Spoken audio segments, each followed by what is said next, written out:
दोस्तों आप सबका स्वागत है आपका अपना चैनल एसटीसी ऑनलाइन क्लासेस पर। फ्रेंड्स, आज की इस वीडियो में बहुत ही इंटरेस्टिंग टॉपिक को लेकर आया हूं, इसके लिए आप लोग अंत तक ज़रूर देखेंगे। चलिए, आज का टॉपिक है हमारा प्रीपोजिशन, जो कि बहुत ही महत्वपूर्ण है। सभी एग्ज़ाम में इससे रिलेटेड प्रश्न पूछे जाते हैं। चलिए देखते हैं अब प्रीपोजिशन को। प्रीपोजिशन अर्थ हुआ संबंध सूचक अवयव। नाम से ही स्पष्ट हो रहा है कि संबंध बताने का जो काम करेगा वो हमारा प्रीपोजिशन कहलाता है। डिफिनेशन देखते हैं इसका। The word which stands before a noun और pronoun and show its relation to another noun और प्रोनाउन इज कॉल्ड प्रीपोजिशन। अर्थात यह एक ऐसा शब्द है, कह सकते हैं कि वैसा शब्द जो भी किसी नाउन या प्रोनाउन अर्थात संज्ञा या सर्वनाम के पहले आएगा और उसके पहले आकर के दो नाउन या प्रोनाउन यानी कि एक दूसरे के बीच क्या रिलेशन है उस रिलेशन को दिखाएगा। रिलेशन को दिखाने का जो काम करता है जो वर्ड, वो वर्ड ही हमारा प्रीपोजिशन कहलाता। पहला यहाँ पे उदाहरण है, the book is on the table. यहाँ ऑन प्रीपोजिशन है, बुक और टेबल के बीच का रिलेशन दिखा रहा है। I am with you, with preposition है, आई और यू के बीच के रिलेशन को दिखा रहा है। He went to school at 5, at preposition है, वह स्कूल गया 5 वर्षों की उम्र में, यानी कि दोनों के बीच का जो है रिलेशन दिखाने का काम जो करे वो हमारा प्रीपोजिशन कहलाता है। अब देखते हैं टाइप्स ऑफ प्रीपोजिशन। साधारणतः प्रीपोजिशन जो हैं वो 2 प्रकार के होंगे। पहला हमारा है सिंपल प्रीपोजिशन, जिसको वन वर्ड भी बोलते हैं। दूसरा है कम्प्लेक्स प्रीपोजिशन, ये अनलिमिटेड मल्टी वर्ड की सहायता से बना हुआ, यानी कि एक से अधिक वर्ड की सहायता से कम्प्लेक्स प्रीपोजिशन बनता है। इसके अलग अलग प्रकार देखेंगे किस प्रकार रहता है ये। Noun plus preposition, adjective plus preposition, verb plus preposition, adverb plus preposition, यानी कि इन सब के साथ प्रीपोजिशन जुड़ करके ये रहता है। जब ऐसा जुड़ा हुआ रहे तो ये हमारा कम्प्लेक्स प्रीपोजिशन कहलाता है। जब अकेले रहे इन, ऑन, एट, ये सब हमारा सिंपल कहलाएगा। अब कुछ महत्वपूर्ण प्रीपोजिशन को देखते हैं, इसका प्रयोग हम लोग किस प्रकार करेंगे। पहला है हमारा यूज ऑफ एट। एट का प्रयोग देखिए। एट का प्रयोग जो है सामान्य बजे यानी कि जनरल टाइम को जब बताया जाएगा तो वहाँ एट का प्रयोग करते हैं। He will come eight 4 o'clock, यानी कि यहाँ सिंपल सा साधारण टाइम बताया जा रहा है कि वो 4 बजे आएगा। गांव के नाम, जब गांव का नाम रहे ना तो वहाँ एट का प्रयोग होगा। आई लिव एट पीपड़ा, गांव के नाम के आगे एट का प्रयोग हुआ। छोटे शहर के नाम के आगे, जब छोटा छोटा शहर रहे तो उसके आगे भी हम एट का प्रयोग करते हैं। जैसे वी आर एट सुपौल, हम लोग जो हैं सुपौल ज़िले से हैं, एक तरह से ये कहे तो छोटा शहर हुआ, तो इसके आगे भी हम एट लगा सकते हैं।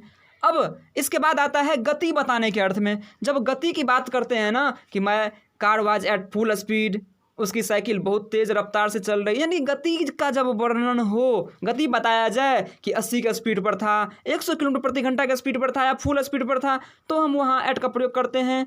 इसके बाद है के नज़दीक के अर्थ में कि वह स्टेशन के नज़दीक में रहता है, वह मंदिर के नज़दीक में रहता है, यानी के नज़दीक का जब बोध होना तो वहाँ भी एट का प्रयोग होता है।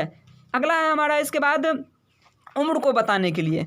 उम्र जब बताया जाता है तो वहाँ हम एट प्रीपोजिशन का प्रयोग करते हैं, जैसे कि he went to school at 5। अब नेक्स्ट देखिए, नेक्स्ट हमारा है ऑन। ऑन का प्रयोग।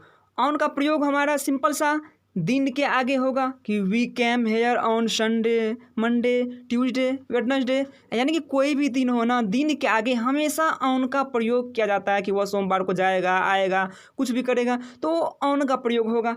उसी प्रकार से तारीख के आगे भी इनका ही प्रयोग होता, तारीख के आगे भी ऑन का ही प्रयोग होता है। जैसे इंडिया बिकेम फ्री ऑन 15 अगस्त, तारीख बता रहा है कि 15 अगस्त, 5 मार्च, 10 मई, 1 अप्रैल, कुछ भी हो उसके आगे ऑन का प्रयोग होगा। पर जब पर का अर्थ हो किस प्रकार से, संपर्क के अर्थ में, यानी कि एक दूसरे से टच में हो, तब जा कर के ऑन का प्रयोग होता है। जैसे your book is on the table, किताब टेबल पर है।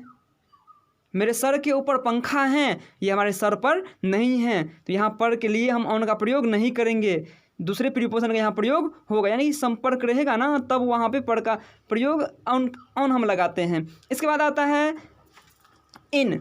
इन का प्रयोग देखिए। इन का प्रयोग बड़े शहर का नाम आएगा, छोटे शहर में हम देखें छोटा शहर रहेगा तो वहाँ एट लगाते हैं, और वही छोटे शहर के स्थान पे अगर बड़े शहर आ जाए तो इन लगाते हैं। You live in Delhi.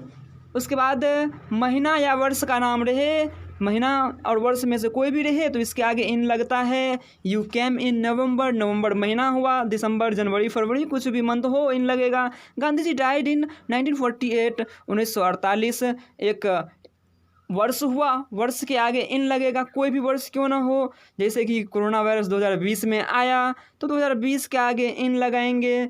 उसके बाद में स्थिर रहने पर, जब स्थिर रहने का बात हो, you are in the class, class में स्थिर रहने का, रुके हुए हैं, तो में का अर्थ भी इन होता है।